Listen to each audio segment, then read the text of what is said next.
Guys, welcome back to my channel. Episode 3 के part 2 में आपका स्वागत है। एपिसोड की स्टार्टिंग में हम देखते हैं कि ये आदमी अपने रूम में सुकून से घूम रहा होता है। तभी वहाँ पर कोगदू आता है तो ये आदमी उसे देखकर कहता है कि तुम कौन हो और यहाँ अचानक से कैसे आ गए? रिपोर्टर हो क्या? यार मैं तुम्हें कितनी बार बता चुका हूँ, मैंने उसे नहीं मारा है। तो कोगदू कहता है कि लोगों को तो कभी पता भी नहीं चल पाएगा कि यूना को तुमने अपने हाथों से धक्का दिया था। और सीन पास में जाता है जहाँ कांग और यूना का एक्सीडेंट हो गया था और यूना गाड़ी के बाहर इंजर हालत में पड़ी हुई थी। कांग यूरा के पास जाता है जहाँ पर यूरा जिंदा थी और वो इससे कहती है कि पापा मैं ठीक हूँ, आप मेरी चिंता मत करो। लेकिन ये घटिया इंसान इस मासूम बच्ची को फेंक देता है। सीन प्रेजेंट में आता है जहाँ कोगदू कहता है कि तुमने एक मासूम बच्ची को मार डाला सिर्फ कुछ चंद इंश्योरेंस के पैसों के लिए। आखिर कब तक मुझे तेरे जैसे घटिया इंसानों को देखना पड़ेगा? हाँ, ये आदमी कोगदू पर भी चाकू से हमला कर देता है, पर कोगदू का घाव अपने आप हील हो जाता है और कोगदू बहुत ही ईवल स्माइल करता है और उसके बाद वो इस आदमी का गला पकड़ लेता है। और उसके बाद होना क्या था, ये आदमी मर जाता है। इधर जंगवॉन और उसकी फ्रेंड आपस में बातें कर रही होती हैं, जहाँ उसकी फ्रेंड कहती है कि तुमने सुना प्रोफेसर 2 को योंगपो में ही देखा गया है, वो भी हान के साथ। और उसके बाद वो उसे दोनों का फोटो दिखाती है। तभी जंगवॉन को बहुत ही डरावनी आवाज आती है और ये दोनों रूम की तरफ भागती है। इधर कोगदू ने उस आदमी को फ्रीज में बंद कर दिया होता है। ये दोनों इसी रूम की तरफ आ रही होती है तो कोगदू को इनकी आवाज आ जाती है और कोगदू गायब होने की कोशिश करता है पर गायब हो नहीं पाता। तो वो बहुत ही तेज भागता है जिस वजह से जंगवॉन को बहुत ही ठंडी वेव का एहसास होता है और तभी सारी लाइट्स टूटने लग जाती हैं जहां जंगवॉन को कोगदू दिख जाता है, पर वो उसे जिन्वू समझ लेती है। नेक्स्ट सीन में कोगदू अचानक से अपनी गाड़ी के सामने आ जाता है और उसी के सामने एक एम्बुलेंस भी खड़ी होती है और इस सीन को आप याद रखेगा। कोगदू बहुत ही खुश होता है और बहुत तेज गाड़ी चलाता है जिस वजह से वो बैरिकेड्स भी तोड़ देता है और उसके बाद वो हान च्योल की गाड़ी भी ठोक देता है। हान च्योल इसका पीछा करने लग जाता है तो कोगदू काफी तेज गाड़ी चलाता है, लेकिन हान च्योल इसका पीछा नहीं छोड़ता तो कोगदू साइड में गाड़ी लगा देता है। हान च्योल उसके पास आने लगता है पर इतने ही कोगदू वहाँ से गायब हो जाता है। नेक्स्ट डे ओक्शन कोगदू के पास आता है और उस पर गुस्सा करके कहता है कि तुमने मेरी प्योर गोल्ड की गाड़ी जो मेरे दिल के इतने ज्यादा करीब थी उसे तुमने क्रिमिनल बना दिया। अब मैं क्या करूंगा? पुलिस को पता चल जाएगा कि ये गाड़ी मेरी है। तो कोगदू उससे कहता है कि कह देना ना चोरी हो गई थी। तो ओक्शन बहुत ही ज्यादा इरिटेट हो जाता है। नेक्स्ट सीन में हान वही कार्ड लेकर के एक प्लेस पर जाती है जो उसे मैनेजर ने दिया था और उसने बताया था कि योंगपो में एक जगह है जोंगा नाम की, वहाँ पर बहुत सारे लोग मिलकर रेड पेपर पेस्ट बनाते हैं और उनकी लीडर स्टार्टअप्स को फाइनेंशियली सपोर्ट करती है, तो आप वहाँ जाकर ट्राई करिए। हान एक वर्कर से पूछती है कि मिसेस मून मेयोंगजा यही रहती है क्या? और ये आंटी है मिसेस मून। ये आंटी हान से कहती है कि तुम दोनों यहाँ क्या कर रहे हो? जहाँ हान कहती है दोनों और वो पीछे मुड़कर देखती है तो वहाँ पर कोगदू होता है। वो कहती है कि तुम दोनों यहाँ डेट पर आए हो क्या या काम करने के लिए? क्योंकि जब तक मैं तुम्हें काम करता हुआ नहीं देखूंगी मुझे कैसे पता चलेगा कि तुम मेरे पैसे वापस करने लायक हो भी या नहीं। तो हान कहती है कि हाँ हम काम करने ही आए हैं। उसके बाद आंटी हान को काम देकर चली जाती है तो हान कोगदू से कहती है कि आप यहाँ क्या कर रहे हो? तो वो कहता है कि मैं भी यहाँ पर पैसे लेने ही आया हूँ। तो हान कहती है कि आपके पास तो इतने पैसे हैं, आपको क्या जरूरत है? और अगर आप मुझे सच में डेट करना चाहते हो तो कुछ ऐसा करो ना जिससे मुझे खुशी मिले, लेकिन आप तो हमेशा कुछ ना कुछ ऐसा करते हो जिससे मुझे गुस्सा ही आता है। और मैं ही अकेले क्यों काम कर रही हूँ, आप भी काम करो। और ये कहते ही कोगदू चुपचाप आकर काम करने लग जाता है। वो सारा काम करके थक कर बैठ जाता है। तभी वहाँ पर आंटी आती है और कहती है कि तुमने तो बहुत अच्छा काम किया है, ऐसा तो मैं भी नहीं कर पाती। और वो कोगदू को देखकर कहती है कि बताओ एक आदमी होकर तुम्हारे अंदर इतना कम स्टेमिना है। तो उनके जाने के बाद कोगदू कहता है कि इस बुढ़िया को मेरा पसीना नहीं दिख रहा क्या? जिस बात पर हान हंसने लगती है। नेक्स्ट सीन में ये तीनों साथ बैठे होते हैं जहाँ पर हान एस्थमा की मेडिसिन देखकर आंटी से पूछती है कि आपको एस्थमा है? तो आंटी कहते हैं हाँ मुझे काफी टाइम से एस्थमा है और तुम चाहो तो कभी भी मेरा चेकअप करने के लिए आ सकती हो। तो हान खुश हो जाती है और आंटी हान को पैसे देने के लिए भी मान जाती है। हान के जाने के बाद कोगदू आंटी से बड़े ही इनफॉर्मल वे में कहता है कि तुमने ऐसा क्या देखा इसमें जो तुम पैसे देने के लिए मान गई हो? तो आंटी कहती है कि तुम ऐसे मुझसे बात कर रहे हो?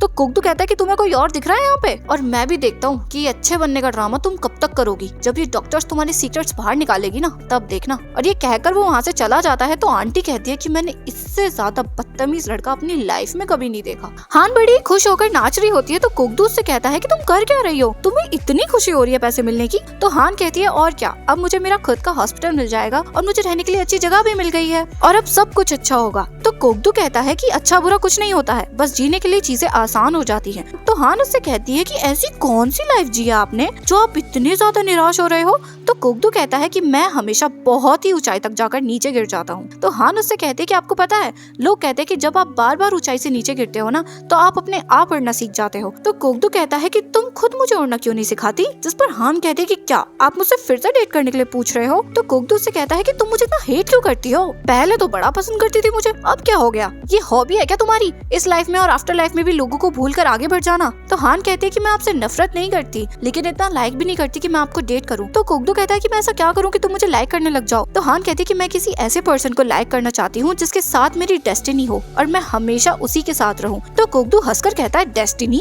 तो हान कहती है कि हाँ मुझे पता है ये सब बचकानी बातें हैं और लोग मेरा मजाक भी उड़ाते हैं इस बात पर, लेकिन मुझे डेस्टिनी पर पूरा भरोसा है और डेस्टिनी पर भरोसा रखना कोई पाप तो नहीं है। तो कोगदू कहता है कि हाँ पाप है।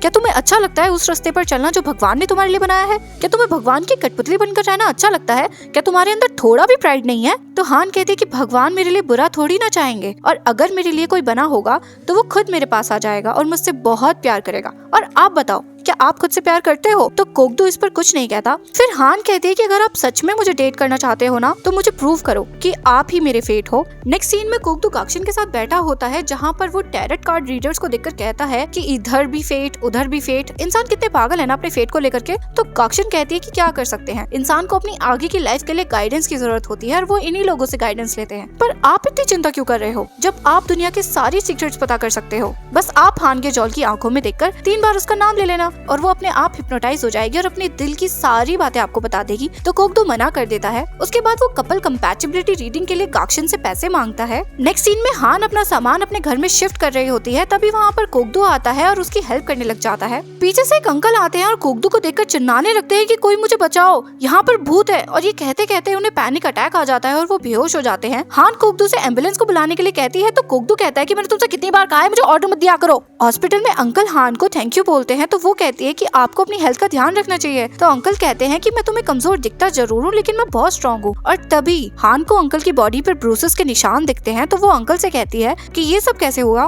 तो अंकल उसे बताते हैं कि मुझे भूत दिखते हैं ना, ये इस वजह से हो जाता है। हान पूछती है कि आपको कब से भूत दिख रहे हैं, आप कौन सी दवाइयाँ लेते हो, क्या आपको उनके साइड इफेक्ट्स भी होते हैं? तो अंकल बताते हैं कि मेरी एंजाइना की मेडिकेशंस काफी टाइम से चल रही हैं, लेकिन मुझे कभी भी कोई प्रॉब्लम नहीं हुई। तभी वहाँ पर आंटी आती है और अंकल उन्हें हनी कहकर बुलाते हैं क्योंकि ये दोनों हस्बैंड वाइफ होते हैं। आंटी हान से कहती है कि ये इसलिए बेहोश हो गए थे क्योंकि ये सारी रात जागकर गेम खेल रहे थे। तो हान कहती है कि आपको खाली पेट नहीं खेलना चाहिए, आपको डायबिटीज भी है। तो अंकल शॉक होकर कहते हैं कि डायबिटीज, मुझे डायबिटीज है? तो हान कहती है कि आपको नहीं पता, आपका ब्लड शुगर लेवल बहुत ज्यादा हाई था। तो वो कहते हैं कि क्या मुझे इसलिए भूत दिखते हैं क्योंकि मुझे डायबिटीज है? तो हान मना कर देती है और आंटी से कहती है कि हमें इनके कुछ टेस्ट करा लेने चाहिए। तो आंटी कहती है कि मैं अपने फैमिली मैटर्स को अपने आप देख लूंगी, आप अपने काम से काम रखो और दूसरों के मैटर में ज्यादा इंटरप्ट मत करो अगर आपको यहाँ पर काम करना है तो। जिसका ऐसा बिहेव देख करके हान को उसके ऊपर शक होने लगता है। हान क्लिनिक में वापस आ जाती है जहाँ पर कोगदू उससे कहता है कि मिस मून से पैसे मत लो। वो पूछती है क्यों? तो कोगदू कहता है कि तुम्हें अपना हॉस्पिटल बंद करवाना है क्या, किसी ऐसे के साथ कनेक्शन रखकर जो डोमेस्टिक वायलेंस करती है? तुमने उस आदमी के चेस्ट पर ब्रूसेस के निशान नहीं देखे क्या? तो हान कहते हैं कि उन्होंने बताया कि ये ब्रूसेस उनके बार बार गिरने की वजह से पड़ रहे हैं। जिस पर कोगदू कहता है कि तुम भी साथ में जेल जाओगी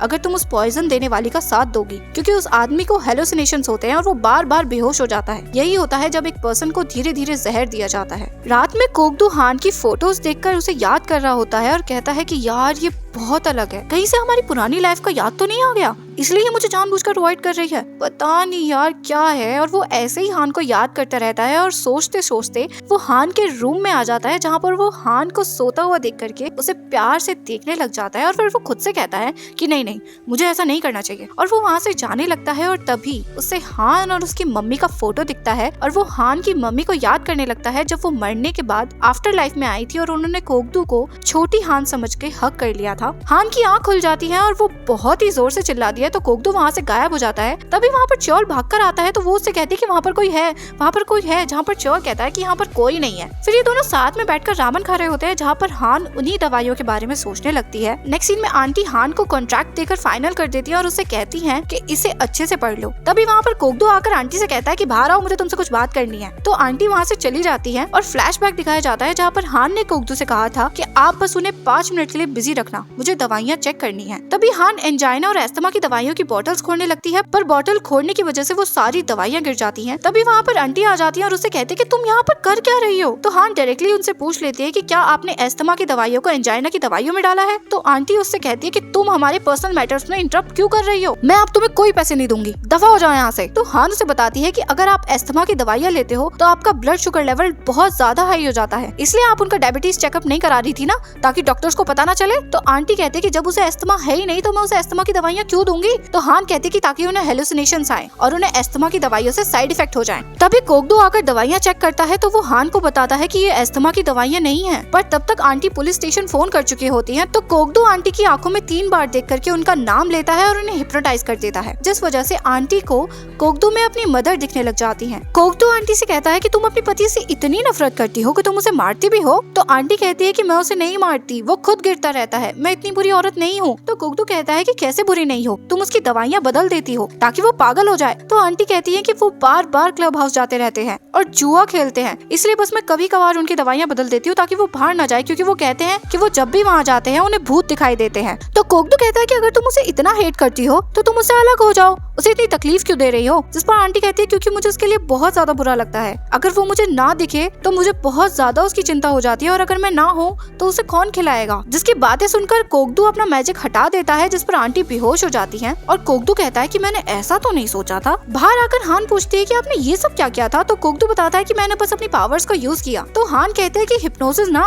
ये तो मैंने भी स्कूल में थोड़ा बहुत सीखा है, वैसे थैंक यू आपकी हेल्प के लिए। तो कोगदू कहता है कि मैंने तुम्हारी हेल्प कर तो दी, लेकिन मुझे नहीं लगता कि अब वो पैसे देकर तुम्हारी हेल्प करेगी, क्योंकि तुम उसके अब सारे सीक्रेट्स जान गई हो। तो तुम एक काम करो, तुम मेरे पैसे ले लो। तो हान कहते हैं कि नहीं, मैं सोच रही हूँ कि मैं योंगपो छोड़कर चली जाऊँ। तो कोगदू कहता है कि नहीं नहीं, तुम यही रहो, तुम कहीं मत जाओ, तुम्हें कुछ भी पे करने की कोई जरूरत नहीं है, वो हॉस्पिटल भी मैं तुम्हें दे दूंगा, पर तुम कहीं मत जाओ। तो हान मना कर देती है और उसे कहती है कि यहाँ पर मेरे साथ जो भी हुआ वो एक सपने की तरह था और आपने मेरे लिए जो कुछ भी किया उसके लिए थैंक यू सो मच। जिस पर कोगदू कहता है कि हान के जॉल, तुम मुझे छोड़कर नहीं जा सकती, और अगर तुम गई तो तुम अपने आप मेरे पास वापस आओगी। तो हान कहती है कि ऐसा कभी नहीं होगा, मैं जो कहती हूँ ना मैं वही करती हूँ। और वो जाने लगती है और तभी कोगदू वही गाना गाता है जो हान की मम्मी उसे गाकर सुनाती थी, जिसे सुनते ही हान बहुत ज्यादा इमोशनल हो जाती है और कोगदू से आकर पूछती है कि क्या आप मेरी मम्मी को जानते हो। और इसी मोमेंट पे हमारा एपिसोड 3 यही खत्म हो जाता है। तो मिलते हैं एपिसोड 4 में गाइस। अगर आपको वीडियो पसंद आई हो तो प्लीज लाइक कर दीजिएगा, शेयर कर दीजिएगा और सब्सक्राइब करना बिल्कुल भी मत भूलिएगा। मिलते हैं एपिसोड 4 में गाइस, तब तक के लिए बाय गाइस।